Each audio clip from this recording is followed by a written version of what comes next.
The morning sun warmed the air as Mrs. Dorothy Wilson carefully lowered herself onto her gardening stool. At 73, her joints weren't what they used to be, but nothing could keep her from tending to her beloved flowers.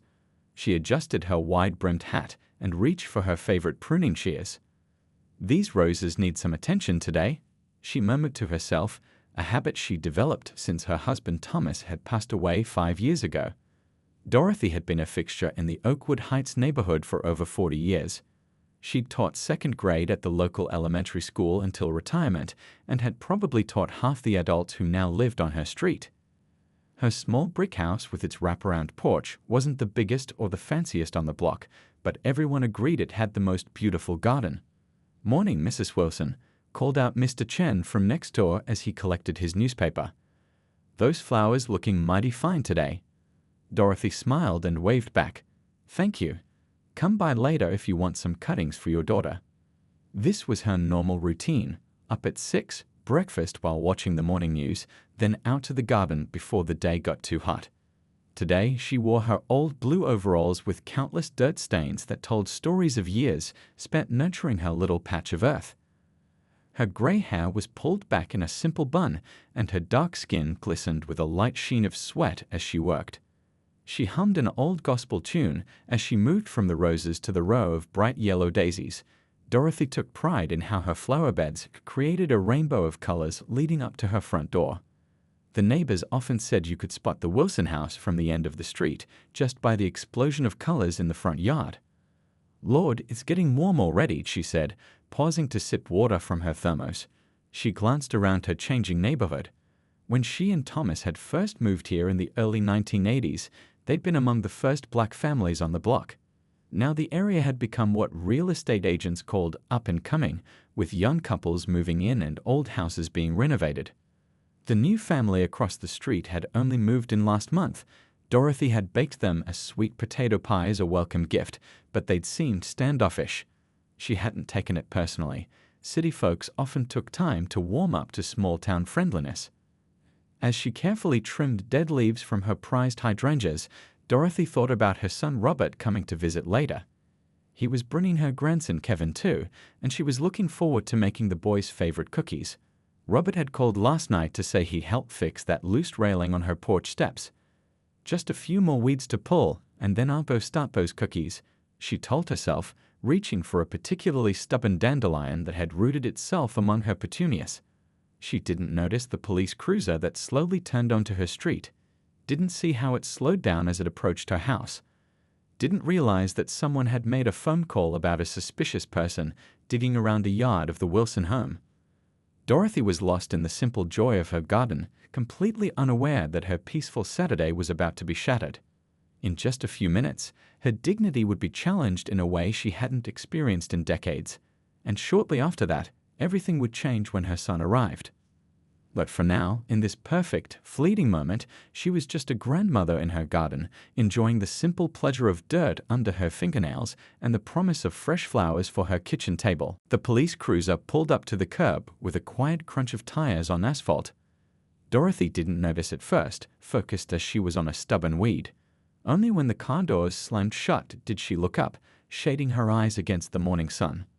2 officers walked toward her house, a tall, broad-shouldered white man who looked to be in his 40s and a younger white woman with her blonde hair pulled back in a tight bun.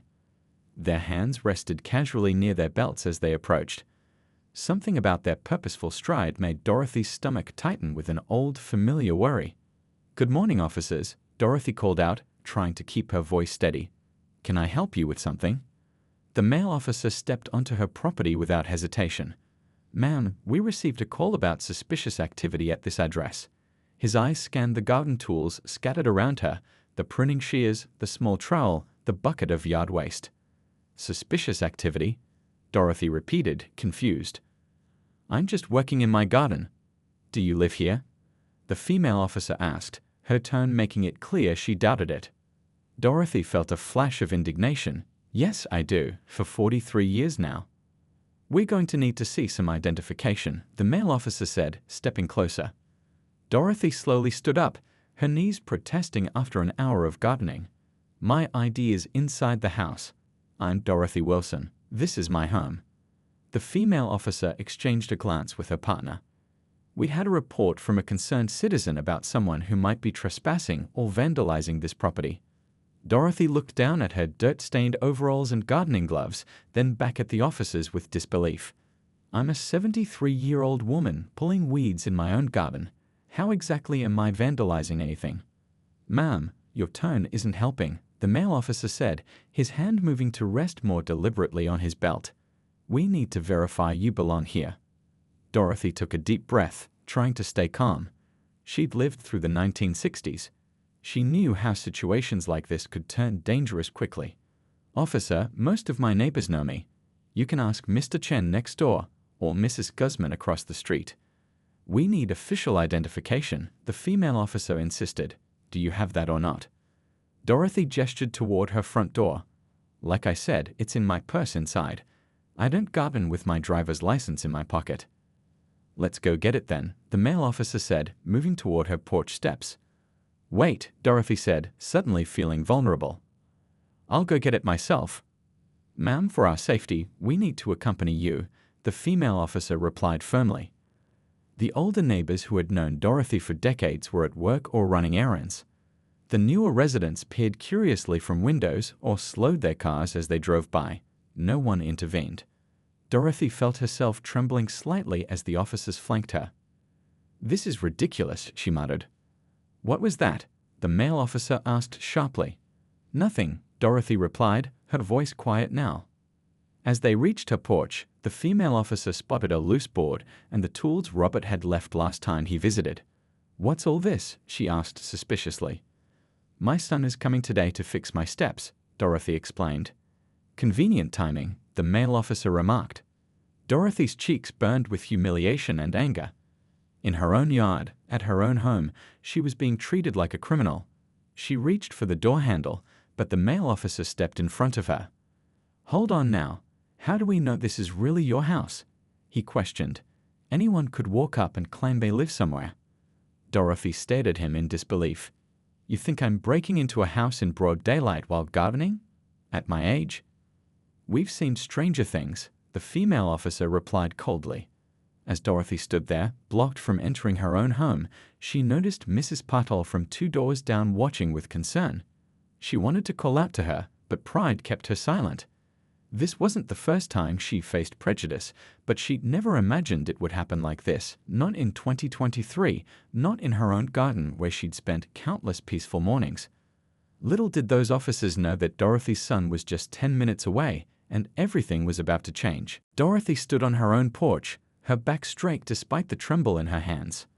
The morning had turned hot, but the chill she felt had nothing to do with the temperature. The male officer's radio crackled, making her flinch.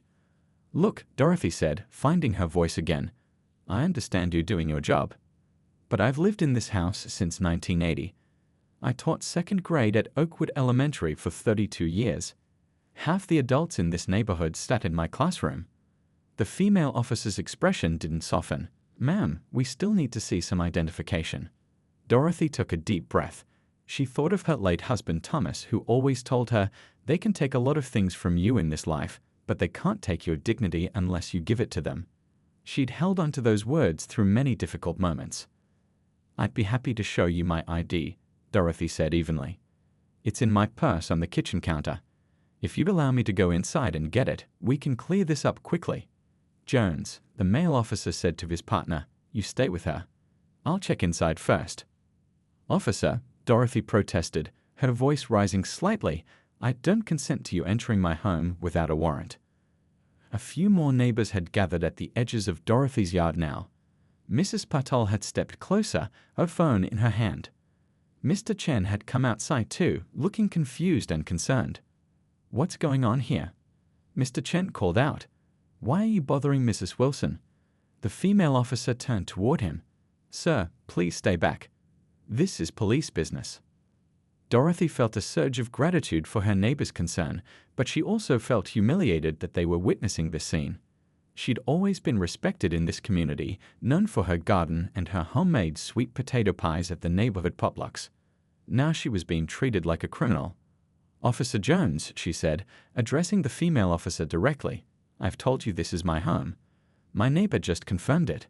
I have lived here for decades. I have photos of my family all over the walls inside. I can describe every room in detail. What more do you need? The male officer looked uncertain for the first time. Protocol is protocol, ma'am. Dorothy's legs were getting tired from standing so long, but she refused to show weakness.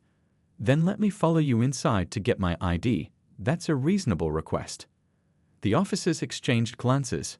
The situation was drawing attention, and they seemed to realize they might be overstepping. Fine, the male officer said reluctantly. But we'll need to accompany you the whole time. Dorothy nodded stiffly. As they moved toward the door, her hand shook as she reached for the knob. Years of arthritis made her fingers clumsy, and she dropped her house key. When she bent to pick it up, the female officer's hand moved to her holster. Keep your hands where I can see them. Dorothy froze, then slowly straightened up, leaving the key on the porch floor. Officer, I'm a 73-year-old grandmother with arthritis. I dropped my key. I'm not a threat to anyone. Just following protocol, ma'am, the officer repeated mechanically. The male officer picked up the key and held it out to Dorothy. There was a flicker of something in his eyes, perhaps embarrassment, perhaps doubt. Dorothy took the key with as much dignity as she could muster, though inside her heart was racing. She'd much with Martin in her younger days. She'd integrated schools as a young teacher. She thought those days of being questioned about belonging were behind her. Yet here she was, having to prove she belonged in her own home. As she put the key in the lock, she heard a car pulling up quickly to the curb. She didn't need to turn around to know who it was. Her son Robert had perfect timing, just like his father. A small smile crossed her face as she heard a car door slam and purposeful footsteps coming up the walkway. The officers hadn't noticed yet, but everything was about to change. Robert Wilson had always been punctual, a trait he inherited from his father. Today, he was actually running early for his visit to his mother's house. He'd finished his court preparations sooner than expected and decided to head straight over rather than stopping for coffee as planned. His silver sedan turned onto his mother's street just as the situation on her porch was escalating. At first, he didn't realize what he was seeing. A police cruiser parked out front, 2 officers standing with his mother on the porch. His brain tried to make sense of it. Had there been a break-in nearby? Was Mom reporting something? Then he saw her posture, that straight-back stance she always took when she was holding herself together. He'd seen it at his father's funeral, at difficult parent-teacher conferences. Whenever she faced adversity, something was wrong. Robert pulled up behind the police car and stepped out, briefcase still in hand. He was dressed for court later that day, navy suit, crisp white shirt, red tie. At 45, his hair was starting to gray at the temples, just like his father's had. "Mom?" he called as he walked briskly up the path. "Everything okay here?" The officers turned at the sound of his voice. Robert noticed how the male officer's hand shifted position, moving closer to his weapon. That small movement told Robert everything he needed to know about the situation. "This is my son," Dorothy said, relief washing over her face. "Robert Wilson. He's an attorney." Robert reached the porch steps and took in the scene quickly.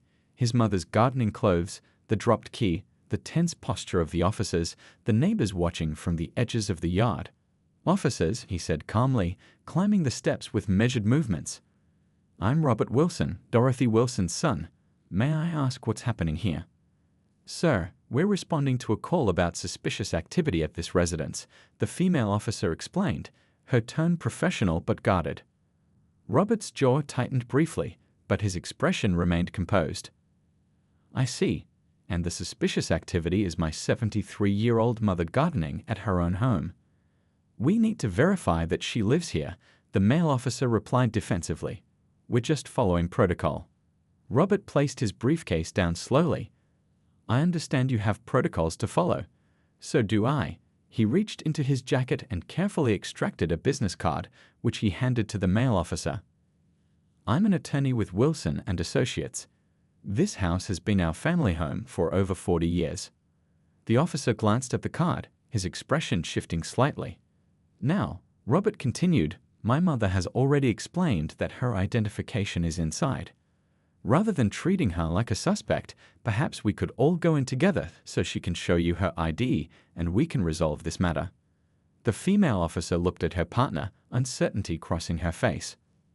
Actually, a voice called from the sidewalk, I can vouch that she lives here. Mr. Chen stepped forward. Dorothy Wilson has been my neighbor for 15 years. She brings me tomatoes from her garden every summer. Mrs. Patel joined in from where she stood. She taught my children in elementary school. This is definitely her house. Robert nodded thanks to the neighbors, then turned back to the officers. It seems we have plenty of verification. Now, would you like to see her ID, or can we consider this matter resolved? The officers exchanged glances. The situation had changed dramatically with Robert's arrival. The power dynamic had shifted. We still need to see identification, the male officer insisted, though his tone had softened considerably. Then let's proceed inside, Robert said, picking up his mother's key from the porch floor and handing it to her. Mom, why don't you lead the way? Dorothy took the key, standing a little taller now with her son beside her. As she unlocked the door, she felt a surge of pride watching how Robert had handled the situation, calm, professional, but unmistakably firm. The neighbors watched as the group entered the house. The confrontation wasn't over yet, but with Robert's arrival, Dorothy no longer felt alone or powerless. Her son had come, and just like that, everything had changed. Inside the house, Dorothy led the small procession to the kitchen, where her purse sat on the counter next to a mixing bowl. She'd been planning to start those cookies for her grandson after finishing in the garden. Now those simple plans seemed from another lifetime. The male officer, whose nameplate read Officer Daniels, looked around the living room as they passed through. Family photos lined the walls, Dorothy and Thomas on their wedding day, Robert graduating from law school. A young boy, presumably their grandson, missing his front teeth in a school picture. Robert noticed the officer taking in these details. Good. Let him see the evidence of a life lived here, a family's history embedded in this home. My wallet is right here, Dorothy said, pulling it from her purse. Her hands were steadier now with Robert beside her. She extracted her driver's license and handed it to Officer Daniels. He examined it carefully, then passed it to his partner. As you can see, Robert said evenly, this is indeed Dorothy Wilson's residence. The address matches. The photo matches. Now, may I ask which neighbor called in this complaint about suspicious activity? Officer Jones shifted uncomfortably. Sir, we can't disclose that information. I understand, Robert replied. But I'd like to know what exactly was reported. My mother was gardening in broad daylight, wearing gardening clothes, on property she's owned for over 40 years. The caller reported someone who appeared to be. Officer Daniels hesitated, digging around the property who didn't look like they belonged here. Didn't look like they belonged. Robert repeated, his voice level but with an edge of steel beneath. And what exactly would someone who belongs in this neighborhood look like, Officer Daniels? The officer flushed slightly. Sir, we simply respond to the calls we receive. I understand that, Robert acknowledged. But once you arrived and my mother explained she lived here, what specifically made you doubt her? The kitchen fell silent. Through the window, Dorothy could see several neighbors still standing in her yard, waiting to see what would happen. Look, Officer Jones finally said, we have procedures we have to follow. We can't just take someone's word that they live somewhere. I appreciate that, Robert said. However, there's a difference between following procedure and treating a senior citizen like a criminal on her own property. You prevented her from entering her home. You caused her distress. You questioned her right to be here despite multiple neighbors confirming her identity. Dorothy watched her son with quiet pride. He wasn't raising his voice. He wasn't making threats. He was simply laying out the facts, one by one, in that methodical way he had. It reminded her so much of Thomas. My mother has lived in this community since before either of you became officers, Robert continued. She taught generations of children here. And today, she was made to feel like an intruder in her own home. Officer Daniels handed the license back to Dorothy. Ma'am, it appears everything is in order. We apologize for any inconvenience. Inconvenience? Robert echoed. He opened his briefcase and removed a small notebook. I'd like both of your badge numbers, please, and the name of your supervising officer. The officers exchanged glances. Are you planning to file a complaint? Officer Jones asked, a defensive note in her voice. I'm documenting this incident, Robert replied calmly. Whether it becomes a formal complaint depends on what happens next. Dorothy touched her son's arm gently. Robert, I just want this to be over. I understand, Mom, he said softly. But this isn't just about today. It's about making sure this doesn't happen to someone else tomorrow. He turned back to the officers. I'd like to speak with your supervisor, not to escalate the situation, but to discuss how we might prevent similar incidents in the future. Officer Daniels nodded slowly, reaching for his radio. The atmosphere in the kitchen had transformed. What had begun as an interrogation had become a negotiation, with Robert firmly guiding the conversation toward accountability and resolution. 30 minutes later, the Wilson kitchen had become an impromptu meeting room. Captain Rivera had arrived promptly after Officer Daniels' call, a stocky man with salt and pepper hair and a serious expression. He sat at Dorothy's kitchen table, a cup of her homemade lemonade in front of him that he barely touched. Mrs. Wilson, first and foremost, I want to apologize for what happened today, Captain Rivera said, his voice carrying the weight of sincerity. This isn't how we train our officers to interact with community members. Dorothy nodded but remained quiet. She'd been watching, listening, taking everything in. Robert sat beside her, his legal pad now filled with notes. While I understand your officers were responding to a call, Robert said, there were multiple points where their judgment should have overridden protocol. My mother identified herself immediately. Neighbors confirmed her identity. There was no evidence of any crime in progress. Captain Rivera nodded. I agree. Officers Daniels and Jones should have de-escalated the situation much earlier. He looked directly at Dorothy. Ma'am, you deserved better treatment than you received today. Outside, most of the neighbors had dispersed, but Mrs. Patel and Mr. Chen had stayed, talking quietly on the sidewalk. The community was already buzzing with what had happened. What concerns me most, Robert continued, is the pattern this represents. My mother was treated as suspicious simply for existing in her own yard. This isn't an isolated incident in America. No, it's not, Captain Rivera acknowledged, surprising both Wilsons with his candor. We've been working to address bias in our department, but clearly we have more work to do. Dorothy finally spoke up. I don't want those officers fired or punished severely. They're young. They can learn from this. Robert looked at his mother with a mixture of respect and surprise. What I do want, she continued, her voice growing stronger, is to make sure this doesn't happen to anyone else, especially not to someone without a son who's a lawyer. Captain Rivera leaned forward. What would you suggest, Mrs. Wilson? Dorothy glanced at Robert, who nodded encouragingly. I taught second grade for 32 years, she said. I believe in education. Your officers need better training on how to approach people, especially elderly folks just minding their own business. And they need to understand this community, who lives here, the history of this neighborhood. That's a valid point, the captain acknowledged. I'd be willing to help with that, Dorothy added, surprising both men. I know everyone in this neighborhood, from the oldest residents to the newest families. I could help your officers understand who they're serving. Robert smiled slightly. His mother had always been a teacher at heart. Additionally, Robert said, I believe Officers Daniels and Jones should make a formal apology to my mother. Not just from you, Captain, but from them directly. Accountability starts with acknowledging one's mistakes. Captain Rivera nodded slowly. I think that's reasonable. And Mrs. Wilson's offer to help with community orientation for our officers is generous. He turned to Dorothy. Would you be comfortable with the officers returning here to apologize in person? Dorothy considered this. Yes, she decided. But I'd like my neighbors to be present too. Mr. Chen and Mrs. Patel saw what happened. They should see the resolution as well. I'll arrange it, Captain Rivera promised. He reached for his radio to call the officers back in. As he did, Robert leaned closer to his mother. Are you sure about this, Mom? We could file a formal complaint instead. Dorothy patted his hand.